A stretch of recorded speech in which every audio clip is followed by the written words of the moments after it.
Welcome back दोस्तों। एक बार पुनः ललित आर्ट्स वाला में आप सभी 12वीं क्लास की तैयारी कर रहे युवाओं का हार्दिक अभिनंदन है। तो एक बार फिर चलते हैं स्टोरी ऑफ इंग्लिश की महा एपिसोड की ओर। जैसा कि आप कल एग्जाम दिए होंगे सेंटअप एग्जाम में, उसमें क्या 15 नंबर स्टोरी ऑफ इंग्लिश का पूछा गया है और उस 15 नंबर में से लाइन टू लाइन ललित आर्ट्स वाला के द्वारा जो पढ़ाया गया है वो सारे चीज पूछे गए हैं। तो आप लोग बने रहिए, लगातार आपका रिजल्ट अच्छा जरूर होगा।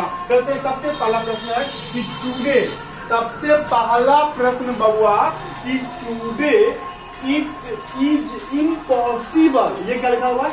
आई एम क्या बाबू रे? इम, ये क्या? PO को SSICBLE, इम्पॉसिबल। जिस भाइयों को दिक्कत होगा ना इसे हिंदी में इम्पॉसिबल लिख लीजिए वहां पर आप, इम्पॉसिबल। टुडे लिखना है, आराम से लिख लीजिए। हम बोर्ड पर से हट गए हैं। Today it is impossible to think and imagine a world without dash। प्रश्न ये कहता है मेरे भाई मेरे दोस्त कि आज जो है ना यह असंभव है कि टू थिंक सोचना और इमेजिन करना, a world without dash एक शब्दों को सोचना और ये करना, ये क्या है?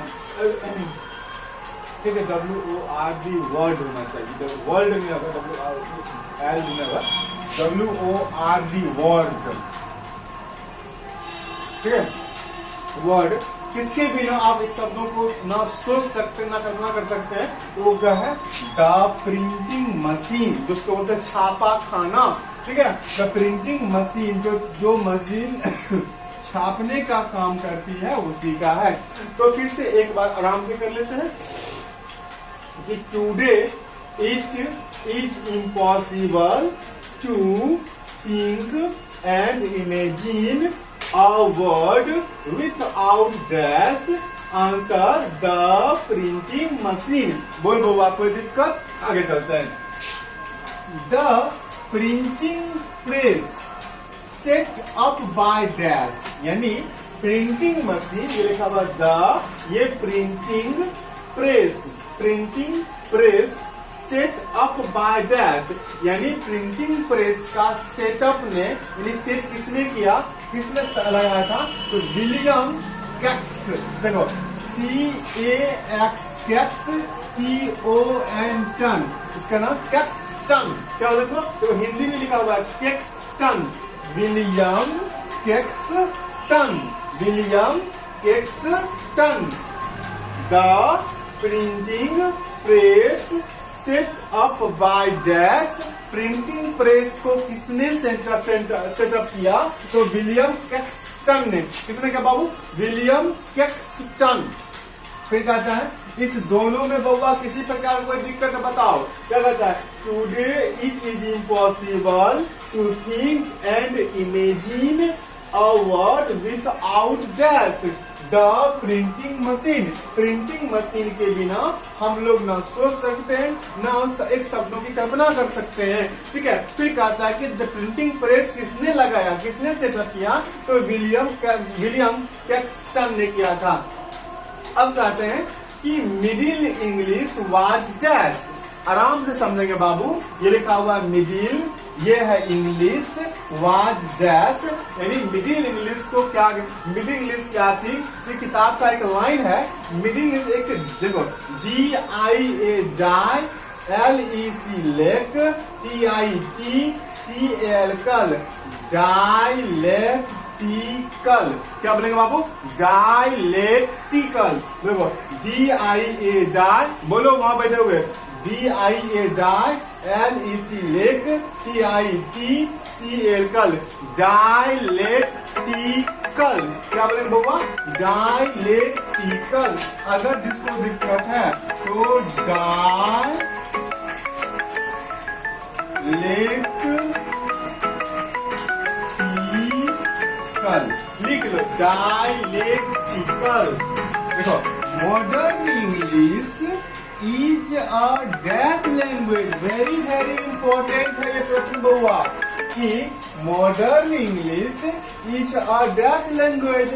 Modern English is a dash language.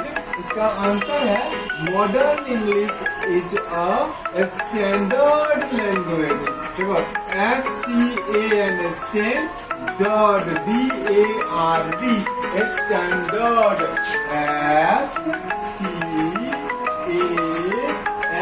Standard DARD क्या बोलेंगे? स्टैंडर्ड। स्टैंडर्ड जिसको नहीं होगा बाबू हिंदी में लिख देते हैं स्टैंडर्ड। लिख लो बाबू स्टैंडर्ड। क्या बोले इसको? Standard. Modern English is a dash language. Modern English is a standard language. अब चलते हैं, ये भी क्वेश्चन बहुत बार पूछा गया बाबू कि द 18th क्या बोलेंगे बाबू? द 18th यानी 18वीं सेंचुरी शताब्दी इज नोन, ये कैनोन नोन एज द डैश यानी ध्यान देंगे बाबू द 18th सेंचुरी। देखो CEN क्या बउआ? सेन TURY च्यूरी सेंचुरी। क्या बोलेंगे? सेंचुरी। द 18th century is known as the dash। तो आंसर होगा ऑगस्टन एज यानी 18वीं शताब्दी को आप किसके रूप में जानते हैं? तो हम जानते हैं उनसे ऑगस्टन। देखो AUGUST अगस्त लिखते हैं बाबू। अगस्त देखो अगस्त, आज में क्या लगता है? TAN Augustan. क्या होगा बाबुआ? ये ऑगस्टन। ये क्या? एज। इसको क्या बोलेंगे? Augustan age. AUGUST अगस्त हो गए। अगस्त अगस्त AUGUS अगस्तन AUGST अगस्त लेकिन अगस्त में ए लग जाए अगस्टन। क्या बोलेंगे? अगस्टन। ये आदमी का नाम है Augustine. AGE age Augustine age. किस लगे? The 18th century is known as the dash। Answer होगा ऑगस्टन एज। बोले बाबुआ ऑगस्टन एज। फटाफट रैंडम ढंग में कर लेते हैं। Today it is impossible to think and imagine a word without dash। Answer होगा द प्रिंटिंग मशीन। दूसरा होगा the printing press set up by dash William Caxton.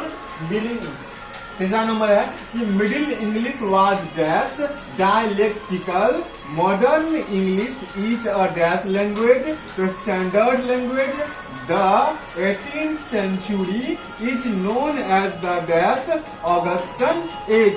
देख लो बाबू किसी भी प्रकार का किसी को कोई दिक्कत है तो मैं अभी बोर्ड से मैं हट ही गया हूँ, आराम से लिख लेंगे। और थोड़ी सी आपके साथ मैं बात कर लेता हूँ। आप सभी जानते हैं जो आप सेंटर जो एग्जाम अपने अपने स्कूल महाविद्यालय में जो आप देकर आए हैं उसमें आप देख लीजिए इंग्लिश का जो पार्ट होगा। इंग्लिश में ऐसा स्टोरी ऑफ इंग्लिश तो मैं यहाँ आपका छठा वीडियो है। छठा वीडियो में से पहले 5वां वीडियो में से उसमें 15 क्वेश्चन पूछेंगे तो 15 का मोटा मोटी 13 से 14 क्वेश्चन यानी इतने सारे क्वेश्चन जो है सिर्फ यूट्यूब पर जो हम स्टोरी ऑफ इंग्लिश पढ़ाए हैं उसी से पूछा गया है। तो और सब तो मैं अभी पढ़ाया नहीं आपको यूट्यूब पर। जो मेरे यूट्यूब के स्टूडेंट्स हैं वो नियमित रहेंगे, रेगुलर रहेंगे और आप हमें ये मैसेज करके बताइए कि आपका मैं क्लास यहाँ पर एक पोएट्री का सेक्शन सिर्फ ऑब्जेक्टिव पोएट्री का सेक्शन मैं आपको ऑब्जेक्टिव लेकर आता हूँ तो कैसा लगता है। आप हमें जरूर बताएं, क्योंकि आपका मैसेज या आपका कमेंट ही हमको ये बल देता है कि मैं आपके लिए अच्छी अच्छी वीडियो बनाने का प्रयास करूं और हेल्पफुल हो, बिल्कुल सस्ती हो। और एक बात और ध्यान दें, 11वीं क्लास की जो हमारे यहाँ पढ़ाई है वो प्रारंभ है और शीघ्र ही उसमें 12वीं क्लास की प्रारंभ हो जाएगी। तो आप जो भी बच्चे ज्वाइन नहीं किए, या तो वो ऑनलाइन मोड में या ऑफलाइन मोड में ज्वाइन कर ले, बहुत ही सस्ते दामों में। तो आज भर इतना ही, फिर मिलेंगे नेक्स्ट वीडियो में। जय हिंद, जय भारत।